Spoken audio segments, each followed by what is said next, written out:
கர்த்தரும் இரட்சகருமாகிய இயேசு கிறிஸ்துவின் ஈடு இணையற்ற திருநாமத்தினாலே கிறிஸ்து இயேசுவில் ஜீவ ஊற்று என்கின்ற இந்த நிகழ்ச்சிக்கு உங்களை அன்புடன் வாழ்த்தி வரவேற்கிறேன். கர்த்தர் நல்லவர், அவரது கிருபை இரக்கம் என்றும் உள்ளது. இந்த நாளிலும் நம்முடைய தியானத்திற்கென்று கர்த்தருடைய ஆவியானவர் கொடுத்திருக்கிற ஒரு திருவசனம், அது அப்போஸ்தலனாகிய பவுல் எபேசியருக்கு எழுதின நிருபம் 1வது அதிகாரம் 23வது திருவசனம். எபேசியர் 1:23. எல்லாவற்றையும் எல்லாவற்றாலும் நிரப்புகிறவருடைய நிறைவாகிய சரீரமான சபைக்கு அவரை எல்லாவற்றிற்கும் மேலான தலையாக தந்தருளினார். பிரியமானவர்களே, இந்த திருவசனத்திலே கர்த்தருடைய சபையை குறித்து அவர் என்ன விரும்புகிறார், அவர் என்ன ஸ்தானத்தை அதில் வைத்திருக்கிறார் என்பதை குறித்துதான ஒரு விவரிப்பை, ஒரு வெளிப்பாட்டை நாம் பார்க்கிறோம். பாருங்கள், அந்த இடத்துல எல்லாவற்றாலும் அவர் நிரப்புகிறார். அந்த சரீரமான சபைக்கு ஆண்டவராகிய இயேசு கிறிஸ்து தலைவராக இருக்கிறார் என்ற ஒரு வெளிப்பாட்டை நாம் அந்த இடத்துல பார்க்கிறோம். அதிலிருந்து அவர் நமக்கு என்ன செய்து கொண்டு இருக்கிறார், நாம் எதற்காக கர்த்தருடைய சபைக்கு செல்ல வேண்டும் என்பதை குறித்ததான காரியங்களை நாம் இந்த நாளிலே விவரமாக பார்க்க போகிறோம். கர்த்தர் நிச்சயமாக நம்மோடு கூட இடைபட போகிறார். ஆகவே ஒரு எதிர்பார்ப்போடு, ஒரு விசுவாசத்தோடு நாம் காத்திருப்போம். கர்த்தர் நம்மோடு இடைபடும்படிக்கு ஜெபம் பண்ணுவோம். கர்த்தர் நிச்சயமாக நம்முடைய ஆவல்களை இந்த நாளிலே திருப்தியாக்க போகிறார். கர்த்தருக்கு ஸ்தோத்திரம், தேவனுக்கே மகிமை உண்டாகட்டும். பிரியமானவர்களே, கர்த்தருடைய சபை என்பது அது மற்றவர்கள் பார்வைக்கு அது ஒரு பூமிக்குரிய ஒரு அமைப்பாக காணப்பட்டாலும் அது ஒரு இறை திட்டத்தின்படியான ஒரு அமைப்பு என்பதை நாம் புரிந்து கொள்ள வேண்டும். It is God's plan. கர்த்தருடைய சபை, அந்த சபை அது கிறிஸ்து இயேசுவின் சரீரமாகிய சபையாக இருந்து கொண்டு இருக்கிறது. அதுக்கு கிறிஸ்து தலைவராக இருந்து கொண்டு இருக்கிறார். கர்த்தராகிய இயேசு கிறிஸ்துவின் சபையிலே அவர் எல்லாவற்றாலும் நிரப்பிக் கொண்டு இருக்கிறார். சுருக்கமாக சொல்லப்போனால், நம்மை அவருடைய பிள்ளைகளாக ஏற்றுக்கொள்ளுகிறார். அதற்கான கிரயத்தை அவர் ஏற்கனவே செலுத்தி இருக்கிறார். அந்த இரத்தத்தின் மூலமாக அவர் நம்மை பிதாவாகிய தேவனோடு ஒப்புரவாக்குகிறார். அவர் நம்மை பரிசுத்த ஆவியானவரால் நிரப்புகிறார். அது மாத்திரமல்ல, இன்னும் அநேக காரியங்களை வைத்திருக்கிறார். அதை நாம் புரிந்து கொள்ள வேண்டும். அதில் சில காரியங்களை நாம் கொலோசியர் நிருபத்திலே பார்க்கிறோம். 1வது அதிகாரம், கொலோசியர் 1வது அதிகாரம் 9வது வசனத்திலே வாசித்து பாருங்கள். அவருக்குள்ளே சகல பரிபூரணமும் வாசமாயிருக்கிறது. அவர் அங்கே தலைவராக இருந்து கொண்டு இருக்கிறார். அதே போல் கொலோசியர் 2வது அதிகாரம் 9வது 10வது வசனங்களை வாசித்து பாருங்கள். முதலாவதாக கொலோசியர் 1வது அதிகாரம் 19வது வசனம், அடுத்து கொலோசியர் 2வது அதிகாரம் 9வது வசனம் 10வது வசனங்களை வாசித்து பாருங்கள். தேவத்துவத்தின் பரிபூரணமும் அவருக்குள்ளே சரீரப்பிரகாரமாக வாசமாயிருக்கிறது. காணக்கூடாத தேவத்துவத்தின் பரிபூரணமும் கிறிஸ்து இயேசுவுக்குள் வாசமாயிருக்கிறது. இன்று நம்முடைய சபை, நாம் செல்கின்ற சபை கர்த்தராகி இயேசு கிறிஸ்துவுக்கு உரிய சபையாக இருந்து கொண்டு இருக்குமானால், தேவத்துவத்தின் பரிபூரணமும் சரீர பிரகாரமாக அங்கு வாசமாய் இருக்கிறது என்பதை திட்டவட்டமாக அறிந்து கொள்ள வேண்டும். தலைவராகிய அவருக்குள் நாமும் பரிபூரணம் உள்ளவர்களாய் இருக்கிறோம் என்று அங்கு குறிப்பிடப்பட்டிருக்கிறது. எனக்கு அந்த வசனம் என்னை ஒரு முறை மிகவும் அதிகமாக தாக்கினது. கிறிஸ்துவுக்குள்ளே தேவத்துவத்தின் பரிபூரணம் இருக்கிறது, அவருக்குள் நாமும் பரிபூரணம் உள்ளவர்களாய் இருக்கிறோம். அதை மறந்துவிடக்கூடாது. அந்த பரிபூரணம் எப்படிப்பட்ட பரிபூரணம்? தேவத்துவத்தின் பரிபூரணம்.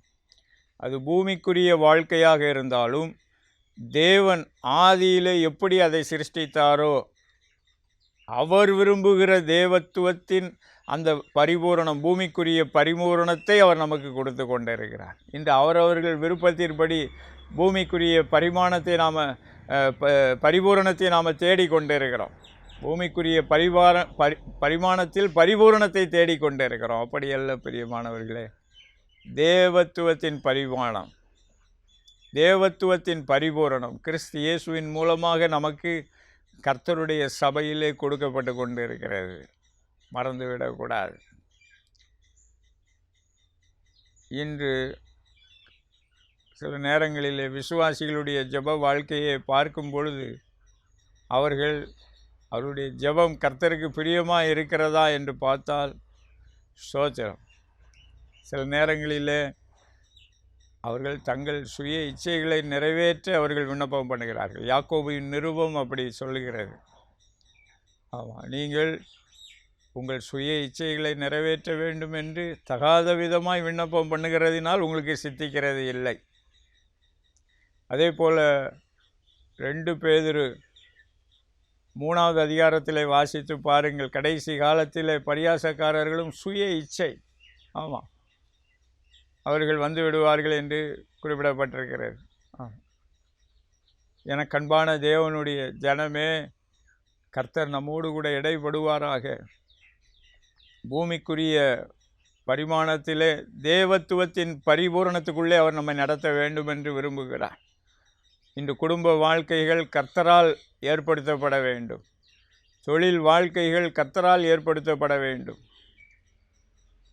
சொத்து சுதந்திரங்கள், நிர்வாகங்கள் கர்த்தரால் ஏற்படுத்தப்படுகின்றன. அதை மறந்துவிடக்கூடாது. அவரால் அது ஏற்படுத்தப்படுமானால், அவரால் அது நியமிக்கப்படுமானால், அதில் கிறிஸ்து இயேசுவின் ஒத்தாசையை நம்மால் திட்டமாய் பெற்றுக்கொள்ள முடியும். இன்று கர்த்தருடைய சபையிலே கிறிஸ்துவின் பரிபூரணத்தை குறித்ததான ஒரு வெளிப்பாடு அவசியமாக இருந்து கொண்டு இருக்கிறது.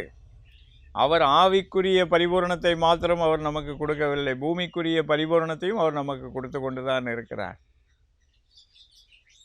அந்த பரிபூரணத்திலே தேவன் உங்களுக்கும் எனக்கும் முன்குறித்து வைத்திருக்கிறவைகளை அவர் நமக்கு கொடுக்கிறார். அதுதான் எல்லாவற்றாலும் நிரப்புகிறவராகிய சரீரமாகிய சபைக்கு அவர் தலைவராக இருந்து கொண்டு இருக்கிறார். இன்று நம்முடைய வாழ்க்கை சின்ன வாழ்க்கையாக இருந்தாலும் சரி, அதுக்கு அவர் தலைவராக இருந்து கொண்டு இருக்கிறார். இன்று ஆவியானவர் அதைத்தான் கடைசி காலங்களில் எழுதி வைத்திருக்கிறார். சபை கூடி வருதலை விட்டு விடக்கூடாது.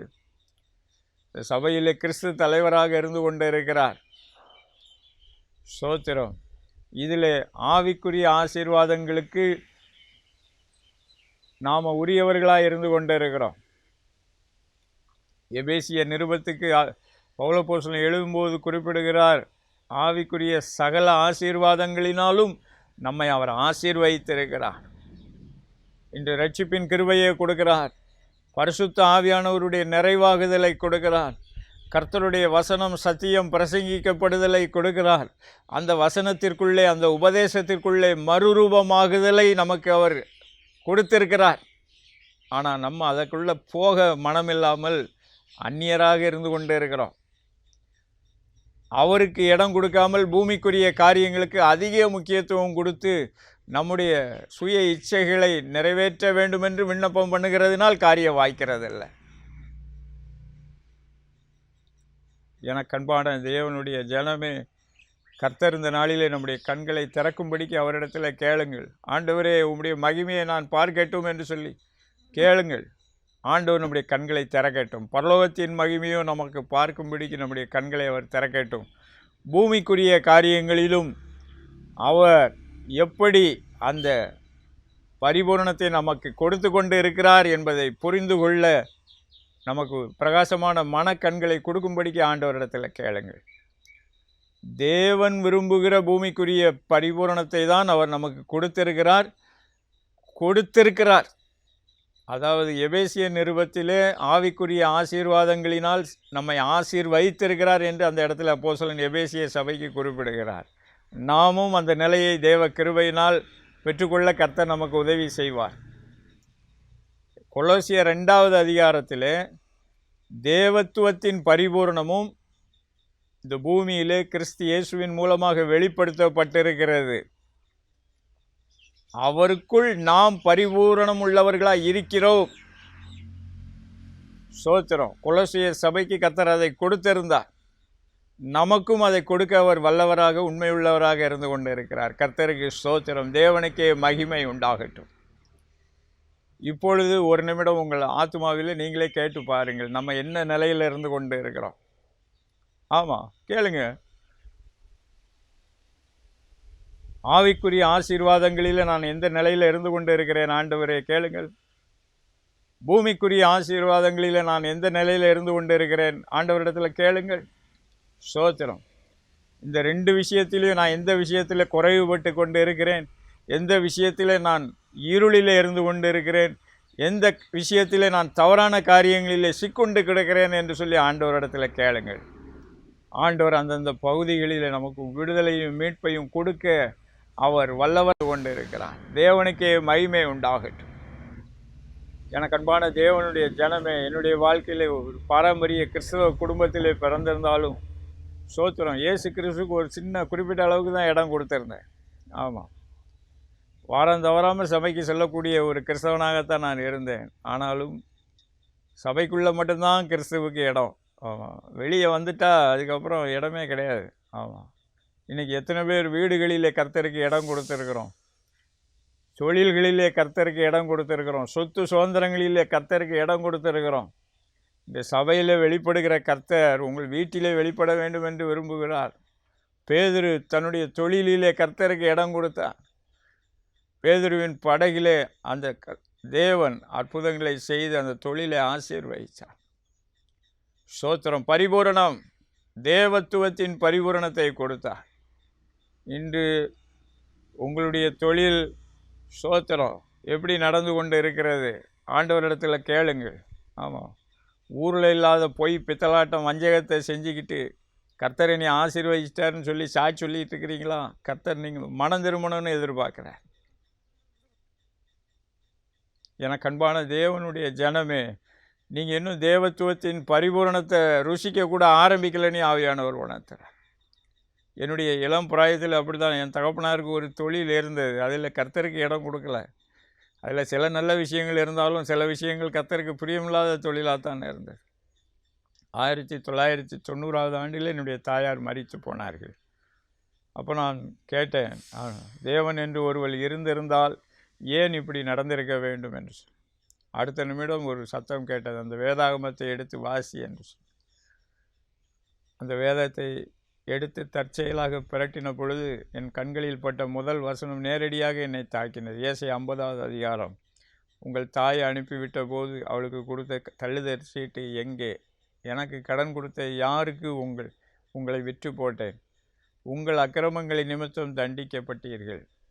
விடுவிக்கிறதற்கு என்னிடத்தில் பலன் இல்லாமல் போயிட்டோ, மீட்கக்கூடாதபடிக்கு என்னுடைய கரம் குறுகி போயிட்டோ என்று கர்த்தர் பேசினார். என்னுடைய உள்ளம் உடைந்தது. கர்த்தராகிய தேவன் என்று ஒருவர் இருக்கிறார், நாம் தான் அவருக்கு முன்னாடி ஒப்புரவாக வேண்டும், இன்னும் சீர்பொருந்த வேண்டும், சபைக்கு போயிட்டு வர்றதுனால மாத்திரம் திருப்தி அடைஞ்சிடக்கூடாது அப்படின்னு அதுக்கப்புறம் தான் வேத வசனத்தை கருத்தாய் தேட ஆரம்பித்தேன். ஆவிக்குரிய கூடுகைகளில் பங்கேற்க ஆரம்பித்தேன். கர்த்தர் என்னை சந்தித்தார். அவருடைய இரத்தத்தினால் என்னை சுத்திகரித்தார். பரிசுத்த ஆவியானவரால் நிரப்பினார். ஆமாம், 97வது ஆண்டு எனக்கு திருமணம் நடைபெற்றது. ஆமாம், எங்களுக்கு குழந்தை பிறக்கிறதுக்கு ஒரு சில மாதங்கள் தாமதமானது. இந்த நடுவில் ஒரு நாள் ஒரு ஊழியர் மூலமாக கர்த்தர் பேசினார், உங்கள் பிள்ளைகளின் மூலமாக உங்களை கர்த்தர் ஆறுதல் படுத்துவார் என்று சொல்லி. நான் ஜெபித்தேன், எங்கள் தாயார் இறந்தது நிமித்தம் நீர் எங்களை ஆறுதல் படுத்திவிட்டீர், ஒரு தாய் தேற்றுவது போல தேற்றி அந்த துக்கம் மறையும்படி செய்திருக்கிறீர். ஆனாலும் அந்த நாள் அக்டோபர் 2ஆம் தேதி வரும்போது மிகவும் வேதனையாக இருக்கிறது. அந்த நாளிலே எனக்கு ஒரு குழந்தையை கொடும் என்று சொல்லி ஜெபம் பண்ணினேன். அதே போல் கர்த்தர் 1998வது ஆண்டு அக்டோபர் 2ஆம் தேதி என்னுடைய தாயார் இறந்த அதே வேளையில் ஒரு மகளை கொடுத்து எங்களை ஆசீர்வதித்தார். அதுக்கு பிறகு தான் அந்த துக்கத்தை சந்தோஷமாய் கர்த்தர் மாற்றினார். எனக்கு அன்பான தேவனுடைய ஜனமே, ஸ்தோத்திரம். தேவத்துவத்தின் பரிபூர்ணம் பூமியிலும் அவர் விரும்புகிறபடி வெளிப்பட்டு கொண்டு தான் இருக்கிறது. வாழ்க்கையின் அனைத்து பகுதிகளிலும் இறங்கி கொண்டு இருக்கிறது. கர்த்தர் சபைக்கு மாத்திரம்தான் சொந்தக்காரர் என்று நினைத்துவிட்டு மற்ற எந்த பகுதியிலும் இடம் கொடுக்காமல் இன்று பாதாளத்தை நோக்கி போய் கொண்டிருக்கிற ஜனங்கள் இருக்கிறார்கள். ஸ்தோத்திரம். சொத்து சுதந்திரங்களுக்காக தவறான காரியங்களிலே ஈடுபட்டு தங்கள் ஆத்துமாவை நஷ்டப்படுத்தி கொள்கிறவர்கள் இருக்கத்தான் செய்கிறார்கள். எனக்கு அன்பான தேவனுடைய ஜனமே, ஆவியானவர் இந்த நாளிலே எச்சரிக்கிறார். ஸ்தோத்திரம். தலையாகிய கிறிஸ்துவுக்குள் நாம் வளர வேண்டும். வேதம் சொல்லுகிறது எபேசிய நிருபத்தில், அன்புடன் சத்தியத்தை கைக்கொண்டு தலையாகிய கிறிஸ்துவுக்குள் வளரணும். சபைக்கு செல்ல ஆரம்பித்த பிறகும் சில நேரங்களில் சறுக்கல் வந்தாலும் ஆண்டவரிடத்தில் சீர்பொருந்தி ஒப்புரவாகி ஸ்தோத்திரம் அந்த கிறிஸ்துவுக்குள்ளான வளர்ச்சியிலே நாம் வளர வேண்டும் என்று ஆவியானவர் விரும்புகிறார். கர்த்தருக்கு ஸ்தோத்திரம். தேவனுக்கே மகிமை உண்டாகட்டும். ஆவியானவர் இந்த நாளிலே நம்மோடு இடைப்பட்டு கொண்டே இருக்கிறார். ஆமாம், கிறிஸ்துவின் மகிமையை புரிந்து கொள்ளுங்கள். கிறிஸ்துவுக்குள்ளான வளர்ச்சியிலே நாம் வளர விட்டு கொடுங்கள். ஸ்தோத்திரம். கர்த்தருடைய சபையிலே பிரசங்க பீடங்களிலே சத்தியம் சத்தியமாக பிரசங்கிக்கப்படுகிறதா என்பதை உறுதி செய்து கொள்ளுங்கள். ஸ்தோத்திரம். கர்த்தர் உங்கள் கையிலே வேதாகமத்தை கொடுத்திருக்கிறார். அதிலே சத்தியம் என்ன என்று ஆண்டவரிடத்திலேயே கேளுங்கள். ஸ்தோத்திரம். இன்று அதிலே நீங்கள் வளருவீர்கள் என்றால் கிறிஸ்துவுக்குள்ளே நாம் பரிபூரணம் உள்ளவர்களாக இருக்கிறோம் என்பதை நாம் புரிந்து கொள்ள வேண்டும். கர்த்தர் அல்டிமேட்டை கொடுத்திருக்கிறார். 2 விஷயங்களிலும் கொடுத்திருக்கிறார். ஆவிக்குரிய பிரகாரமாகவும் கொடுத்திருக்கிறார், பூமிக்குரிய பிரகாரமாகவும் கொடுத்திருக்கிறார். இன்று நாம் எந்த பகுதியிலே நாம் சிதறடிக்கப்பட்டு குறைவுபட்டு புறக்கணிக்கப்பட்டு ஸ்தோத்திரம் பூமியின் எல்லைகளிலே நாம் அலைந்து கொண்டு இருக்கிறோம் என்பதையும் ஆண்டவர் பார்த்து கொண்டு இருக்கிறார். என கண்பான தேவனுடைய ஜனமே, கர்த்தரிடத்தில் திரும்பவும் பிரியமானவர்களே, கர்த்தர் நமக்கு உதவி செய்ய அவர் வல்லவராக இருந்து கொண்டிருக்கிறார். கர்த்தருக்கு ஸ்தோத்திரம். தேவனுக்கே மகிமை. அடுத்தபடியாக சபைக்கு செல்லும் பொழுது நாம் கர்த்தருடைய பிள்ளைகளாக இருக்கிறோம் என்பதை உறுதி செய்து கொள்ள வேண்டும். ஆமாம், கர்த்தர் இந்த பூமிக்குரிய பரிபூரணத்தை அடைவதற்கு அவர் நமக்கு வைத்திருக்கிற ஒரு எதிர்பார்ப்பு, நாம் அவருடைய பிள்ளைகளாக இருக்க வேண்டும். யோவான் எழுதின சுவிசேஷம் 1வது அதிகாரம் 12வது வசனத்தில் வாசித்து பாருங்கள். அவருடைய நாமத்தின் மேல் விசுவாசம் உள்ளவர்களாய் அவரை ஏற்றுக்கொண்டவர்கள் எத்தனை பேர்களோ அத்தனை பேர்களும் தேவனுடைய பிள்ளைகளாகும்படிக்கு அவர்களுக்கு அவர் அதிகாரம் கொடுத்திருக்கிறார். ஸ்தோத்திரம்.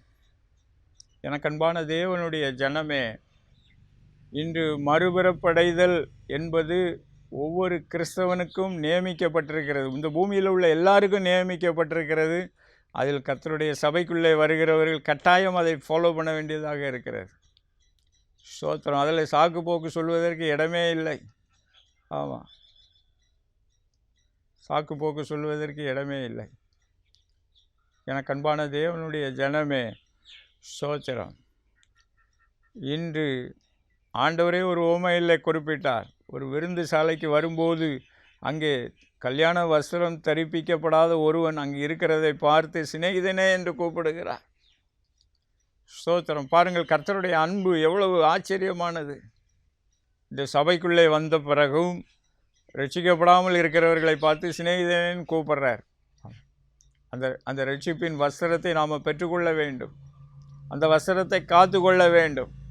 ஸ்தோத்திரம். அதில் சில சோதனைகள் வந்தாலும் கர்த்தருடைய அன்பிலே உண்மையாக இருக்கும் பொழுது அந்த ஆண்டவராகிய இயேசு கிறிஸ்துவின் இரத்தம் அந்த வஸ்திரத்தை, அது இரத்தத்தினால் தோய்க்கப்பட்ட வஸ்திரம் என்று வெளிப்படுத்தின விசேஷம் குறிப்பிடுகிறது. ஸ்தோத்திரம். இந்த நிருபங்களிலேயே பிற்காலத்திலே வாசித்து பாருங்கள், எல்லா அப்போஸ்தலர்களும் அதை குறிப்பிடுகிறார்கள். கடைசி காலத்திலே ஆண்டவருடைய 2ஆம் வருகைக்கு முன்பதாக சபையிலே ஸ்தோத்திரம் சிலர் விசுவாசத்தை விட்டு பிரிந்து போவார்கள் என்று குறிப்பிடப்பட்டிருக்கிறது.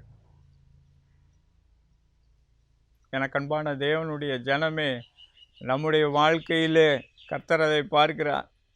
ஸ்தோத்திரம். அவர் நம்மை வலுவாதபடிக்கு பாதுகாக்கிறவர். பிதாவாகிய தேவனுடைய சன்னிதானத்திலே மாசற்றவர்களாக நிலைநிறுத்த வல்லவராக அவர் இருந்து கொண்டு இருக்கிறார். கர்த்தருக்கு ஸ்தோத்திரம். தேவனுக்கே மகிமை உண்டாகட்டும். எனக்கு அன்பான தேவனுடைய ஜனமே, இன்று ரட்சிப்பின் நிச்சயத்தோடு நாம் இருந்து கொண்டு இருக்கிறோமா? கர்த்தருக்கு முன்பதாக ஆராய்ந்து பார்ப்போம். ஸ்தோத்திரம். நாம் ஒருவேளை சபைக்கு ரெகுலராக சென்று வந்து கொண்டு இருக்கலாம். ஸ்தோத்திரம். எனக்கு தெரிந்த ஒரு பாஸ்டர் டிவியில் செய்தி கொடுக்குற பாஸ்டர் சொன்னார். ஆமாம், அவர் நல்லா ரசிக்கப்பட்டு ஊழியம் செய்து கொண்டு இருந்தாராம். கர்த்தர் ஒரு நாள் அவரோடு பேசினாராம். நீ உன்னுடைய தாய் தகப்பனுக்கு என்னை குறித்து சொல்ல வேண்டும் என்று சொல்லி ஒரு தரிசனத்தை காண்பித்தாராம். அந்த தரிசனத்தை பார்க்கும்போது அவர் கேட்டாராம், அந்த ஊழியக்காரர், ஆண்டவரே, என் தாய் சபையில் ஆர்கன் வாசிக்கிறவங்க, அவங்க இன்னும் உங்ககிட்ட வரல, ரசிக்கப்படலைன்னு சொல்கிறீங்களே, எப்படி ஆண்டவரேன்னு கேட்டாராம். அப்போ அந்த ஆண்டவர் சொன்னாராம், அவங்களுக்கு இருக்கிறது மூளை அறிவு, இன்னும் அவங்க என்னை அனுபவபூர்வமாக என்னுடைய ரட்சிப்பில் பங்கடையவில்லை என்று குறிப்பிட்டாராம். ஆமாம். என் தகப்பனாரை பற்றி என்ன என்று கேட்டப்போ அவர் ஒரு குடிகாரர், போலீஸ் அதிகாரி. அவரும் என்னுடைய அன்புக்கு தூரமாகத்தான் இருந்து கொண்டு இருக்கிறார் என்று சொல்லி குறிப்பிட்டார். உடனே அந்த ஊழியக்காரர் தன்னுடைய பெற்றோர்களை போய் பார்த்து, ஆண்டவர் உங்களை பற்றி இப்படி சொன்னார். ஆமாம், ஆகவே நீங்கள் கர்த்தருக்கு முன்பதாக மனம் திரும்புங்கள் என்று சொன்ன பொழுது அந்த பெற்றோர்கள் அந்த வார்த்தைக்கு இடம் கொடுத்து ஒரு குறிப்பிட்ட காலத்தில் கர்த்தருக்குள்ளே வந்தார்கள் என்று சொல்லி அந்த ஊழியர் குறிப்பிடுகிறார். எனக்கு அன்பான தேவனுடைய ஜனமே, ஸ்தோத்திரம். கர்த்தருக்குள்ளே இருக்கிறோங்கிற நிச்சயம் இருக்கிறதா? ஸ்தோத்திரம். இல்லை என்றால் நான் சபைக்கு போகிறேன் வருகிறேன் என்கிறது மாத்திரம் திருப்தி அடைந்து கொண்டு இருக்கிறோமா? ஸ்தோத்திரம். ரட்சிப்பின் சந்தோஷத்திலே பங்கு பெற்று இருக்கிறோமா? ரட்சிப்பின் வஸ்திரத்தை காத்து கொண்டு இருக்கிறோமா? யோசனை பண்ணி பார்ப்போம் பிரியமானவர்களே. ஸ்தோத்திரம். ரோமருக்கு எழுதின நிருபத்தில் அப்போஸ்தலன் பவுல் குறிப்பிடுகிறார், நாம் பிள்ளைகளானால் சுதந்திரவாளிகள். பூமிக்குரிய சுதந்திரங்களையும் ஆண்டவர் நமக்கு கொடுக்கிறார், பரலோக சுதந்திரத்தையும் நமக்கு கொடுக்கிறார். மறந்துவிடக்கூடாது. இன்று அந்த சுதந்திரங்களிலே நாம் பங்கடைகிறவர்களாக இருக்கிறோமா? ஸ்தோத்திரம். இல்லை என்றால் இந்த சுதந்திர வீதங்களிலே நமக்கு ஒரு ருசி கூட இல்லாதபடிக்கு ஏதோ சுய திருப்திக்காக நம்ம கடமைக்காக சென்று வந்து கொண்டு இருக்கிறோமா? ஆவியானவர் சொல்லுகிறார், பாரம்பரியங்களிலே கர்த்தருக்கு உகந்தது, கர்த்தருடைய வசனத்திற்கு உகந்தது, கர்த்தருடைய உபதேசத்திற்கு உகந்ததில் மாத்திரம் இருக்க வேண்டும். மற்ற காரியங்களிலே திருப்திப்படுவது அங்கு கணக்கில் ஏறாது என்பதை திட்டவட்டமாக தெரிந்து கொள்ளுங்கள். ஆண்டவர் நம்மை உற்று நோக்கி கொண்டு இருக்கிறார். எனக்கு அன்பான தேவனுடைய ஜனமே, இந்த யோவான் 1:12 மறந்துவிடக்கூடாது. அவருடைய பிள்ளைகளாக நமக்கு அவர் ஒரு சிலாக்கியத்தை கொடுத்திருக்கிறார், அதிகாரம் கொடுத்திருக்கிறார். அந்த அதிகாரத்தை நாம் பயன்படுத்த வேண்டும். ஸ்தோத்திரம். அந்த அதிகாரத்தை எப்படி பயன்படுத்துவது? ஆண்டவருடைய இரத்தத்தினால் கழுவப்பட வேண்டும்.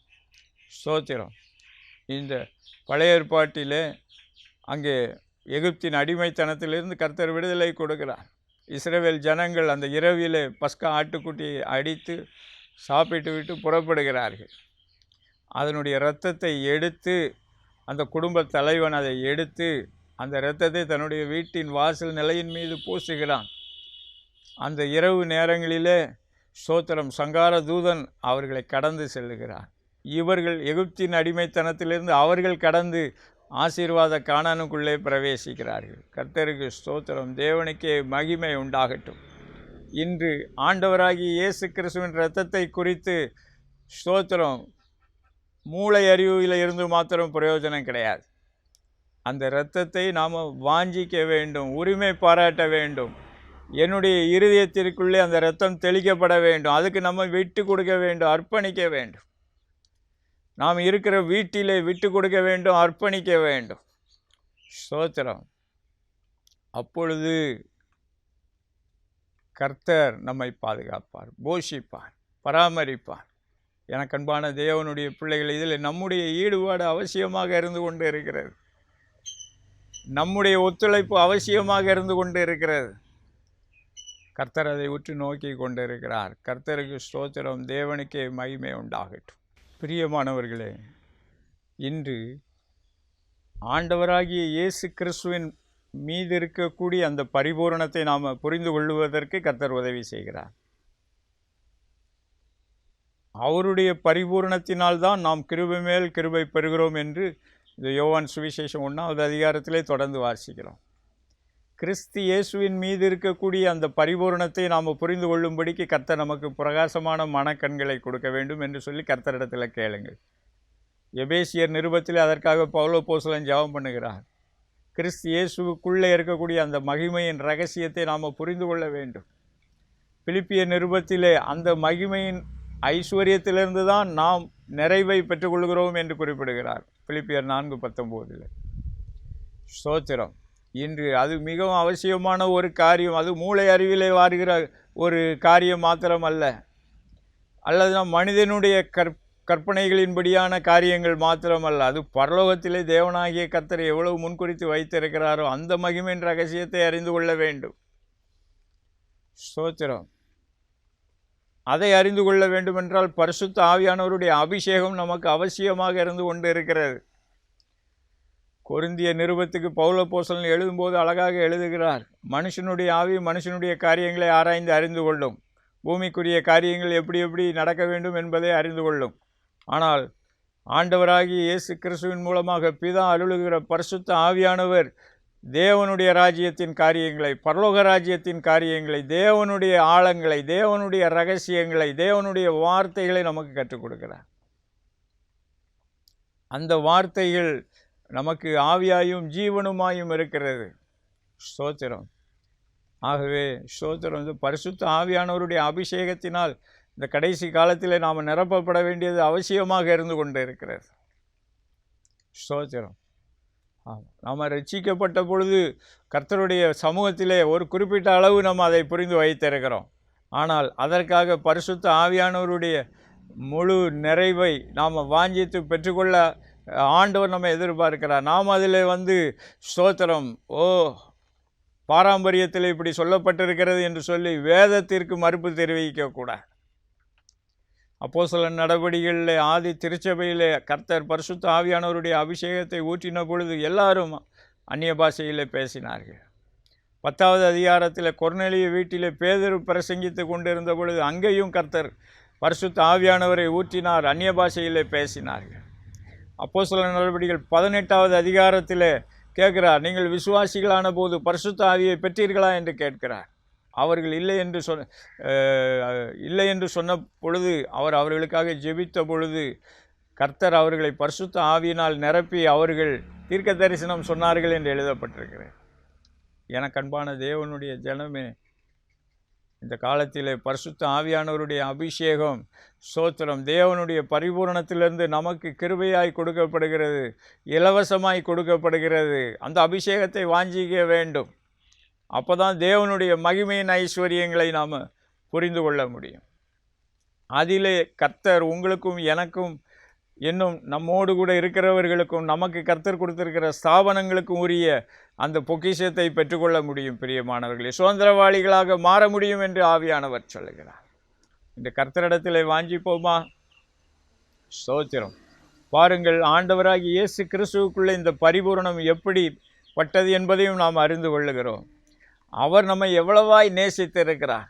அவர் கிறிஸ்துவாக தேவனுடைய செல்ல குமாரனாக இருந்தும் இயேசுவாக இந்த பூமியில் எல்லாவற்றையும் அவர் நமக்கென்று தியாகம் பண்ணினார்.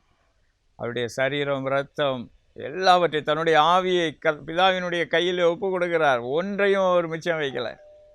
எனக்கு அன்பான தேவனுடைய அந்த அன்பு, ஒப்பற்ற அன்பு, ஸ்தோத்திரம். இந்த கெத்செமனே தோட்டம், சிலுவை, இந்த ரெண்டுமே கர்த்தர் நம்ம மேலே எவ்வளோ அன்பு வைத்தார் என்பதற்கு அடையாளமாக இருந்து கொண்டு இருக்கிறது. அதே நேரத்தில் இன்னொரு பக்கம் அங்கே பெத்தானியா, அங்கே ஒலிவ மலை, அங்கே கர்த்தர் நம்மை ஆசீர்வாதங்களின் உச்சத்திற்குள்ளே நம்மை அவர் கொண்டு செல்கிறார். மறுரூப மலை, தாபோர் மலையின் அனுபவங்களிலே ஆண்டவராகிய இயேசு கிறிஸ்துவுக்குள்ளே தேவன் வைத்திருக்கிற அந்த கனத்திற்குள்ளே, மேன்மைக்குள்ளே, மகிமைக்குள்ளே தேவன் நமக்கென்று வைத்திருக்கிற பங்குகளை நமக்கு கொடுத்து கொண்டு இருக்கிறார். கர்த்தருக்கு ஸ்தோத்திரம். இந்த அப்போஸ்தலனாகிய பேதுரு தன்னுடைய 2வது நிருபத்தில் 2வது அதிகாரத்திலே குறிப்பிடுகிறார். அந்த மறுரூப மலையிலே அவர் பிதாவாகிய தேவனால் கனத்தையும் மகிமையும் பெற்றுக்கொண்ட பொழுது நாங்கள் அவரோடு இருந்தோம் என்று குறிப்பிடுகிறார். எனக்கு அன்பான தேவனுடைய ஜனமே, கிறிஸ்து இயேசுவின் அந்த மகிமையின் ரகசியங்களை நாம் புரிந்து கொள்ள வேண்டும், அறிந்து கொள்ள வேண்டும். நமக்கென்று தேவன் வைத்திருக்கிற திட்டத்தை புரிந்து கொள்ள வேண்டும். எரேமியா 29:11 அப்படி சொல்லுகிறது. நான் உங்களை குறித்து நான் நினைத்திருக்கிற திட்டங்களை அறிந்திருக்கிறேன். உங்களுக்கு எதிர்பார்க்கும் முடிவை கொடுக்கும்படிக்கு நான் உங்கள் பேரில் நல்ல நினைவுகளை கொண்டு இருக்கிறேன். அது சமாதானத்திற்கான நினைவுகள்.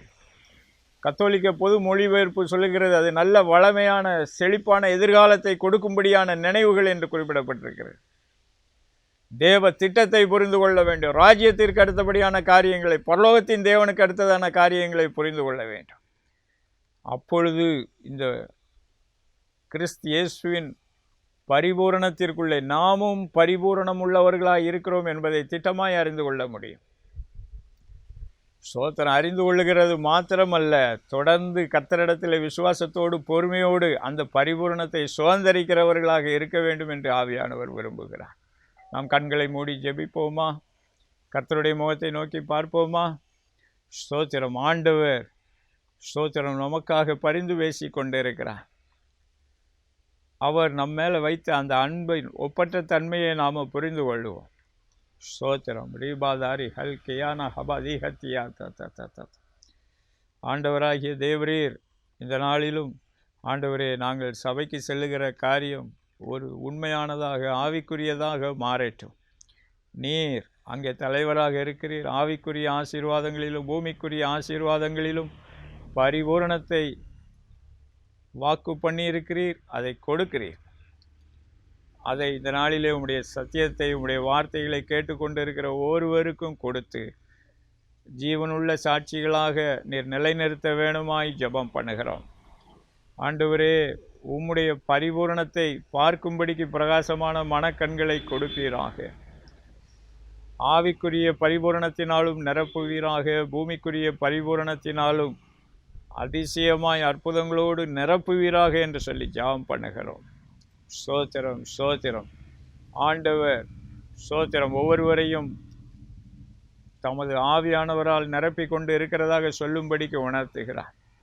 கர்த்தருக்கு முன்பதாக யாரெல்லாம் தாழ்மைப்பட்டீர்களோ ஆண்டவர் நிரப்பி கொண்டு இருக்கிறார். கிருபையினால் நிரப்பி கொண்டு இருக்கிறார். ஆண்டவரிடத்தில் கேளுங்கள், இன்னும் கிருபையை ஊற்றுங்க ஆண்டவரை, இன்னும் அபிஷேகத்தை ஊற்றுங்க ஆண்டவரை, கேளுங்க கேளுங்க. ஸ்தோத்திரம். இன்னும் வெளிப்பாடுகளை கொடுங்க ஆண்டவரே, நான் இது வேதத்தின் ரகசியங்களை அறிந்து கொள்ள எனக்கு உதவி செய்யும் ஆண்டவரே என்று கேளுங்கள். ஸ்தோத்திரம். ஆண்டவர் அப்படியே கொடுத்து கொண்டு இருக்கிறதாக உணர்த்துகிறார். ஆண்டவரே, ஆவிக்குரிய விதங்களிலும் ஆசீர்வதிப்பீராக. பரலோகத்தின் சுதந்திரவாளியாகவும் ஆசீர்வதிப்பீராக. பூமிக்குரிய சுதந்திர வீதங்களையும் கொடுப்பீராக. சரீரங்களிலே பாடுகள், வேதனைகள், நோய்கள், பலவீனங்களோடு இருக்கிறவர்களுக்காக ஒருமனப்படுகிறோம். உம்முடைய நாமத்தினாலே அற்புதங்களை செய்து உம்முடைய நாமத்தையே மகிமைப்படுத்துவீராக. தேவரீர் அப்படியே செய்கிறதற்காக நன்றி சொல்லுகிறோம், நன்றி சொல்லுகிறோம். உமக்கே சகல துதி கனம் மகிமை எடுக்கிறோம். கிறிஸ்து இயேசுவின் நாமத்தினால் பிதாவே, ஆமென், ஆமென். பிரியமானவர்களே, கர்த்தர் நம்முடைய ஜெபத்தை கேட்டிருக்கிறார். அவர் எல்லாவற்றாலும் நிரப்புகிறவர். அது மாத்திரமல்ல, நம்முடைய வீடு, தொழில், சொத்து, சுதந்திரங்கள் எல்லாவற்றிலும் அவருடைய பரிபூரணத்தினால் நம்மை நிரப்பி கொண்டிருக்கிறார். நீங்கள் கர்த்தருடைய நாமத்தினாலே பரிபூரணங்களை பெற்று கர்த்தருடைய நாமத்தை அனுபவித்து கர்த்தருடைய நாமத்தை மகிமைப்படுத்துங்கள். God bless you.